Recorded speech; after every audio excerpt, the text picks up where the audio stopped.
This is not an eye blink, but this is. I'm going to show you how to animate that. So today we're talking about eye blinky blinks. Yes, blinks are an important and critical part of animating in a scene with a character. And today, hopefully, I'll show you a nice quick way of doing it. That way you can save it for later, and hopefully it'll help.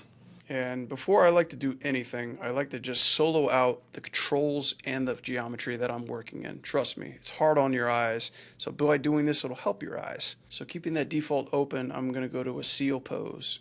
And when making the seal, I like to use the shapers that are around the rig itself, not just the upper and bottom lids. This is probably the only time I'll use the shapers and make a nice pose on Marsha's eyes. I'm very careful to take a look at what the eyelash is doing in accordance to the eye line for the blink.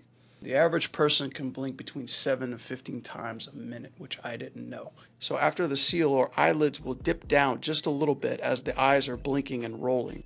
So I sometimes see students just doing a quick blink, right? Just a 3-frame snap blink, or sometimes a blink with the seals in the middle and opens back up. None of that. It looks very robotic, very mechanical, right? We want it to feel alive and fluid and organic. The eyelids are pushing the seal down as it's rolling for your eye blink. So by doing this, I'm adding my 2 keyframes before the seal. Number 3 is my seal line, and by doing that, after I'll work my 4 and 5. The blue is going to my ease out. One tip to keep in mind is that when spacing this from the closing to back to the opening, it shouldn't be too parallel or even to the keyframes you use to close the eye. This avoids the blink feeling robotic and mechanical. Try to use the ease out to fill in those spots that you didn't going in. It gives it more of a fluidity and feels more organic.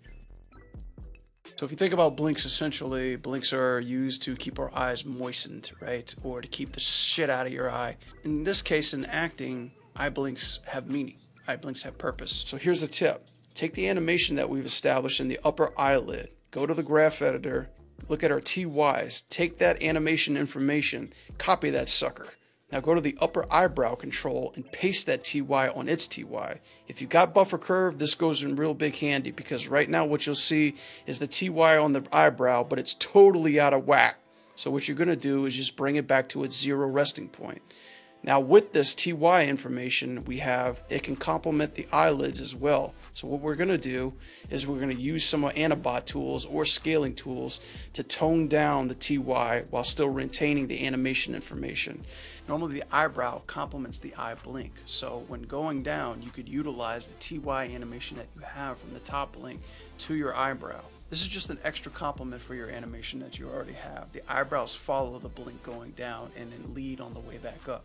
Remember. So here's another tip. Take all the information that we've animated, and if you have Animating, go to the little mirror button, right click and mirror all keys. This will take everything that you've animated to the left side and transfer it over to the right side.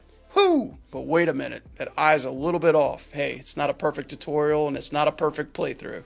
All we got to do is grab our little FK controller and then click our mirror again. That's more like it. Cool, here's another tip. Grab all the keys that we've animated, expand your timeline, copy paste wherever the eye blinks need to be secured. If your director or your supervisor or your instructor needs a couple more eye blinks, you have that animation secured in your timeline. And with that, you can copy and paste on top of your animation that you already have. Throughout your animation, when your character is turning or eye darting or making decisions, you can paste your eye blinks accordingly. Make sure to try to save this in a library or in an animation clip if you're savvy with that. So eye blinks are essential. It promotes eye direction, promotes thought process, it promotes decision making. Blinks are an important part of your acting process, so treat them with respect, especially blinking too much. It could be heightened emotion, it could be stress, it could be a defense mechanism, it could be frustration, decision making, confusion, a defense mechanism. It can also promote lying. I mean, would I lie to you? What?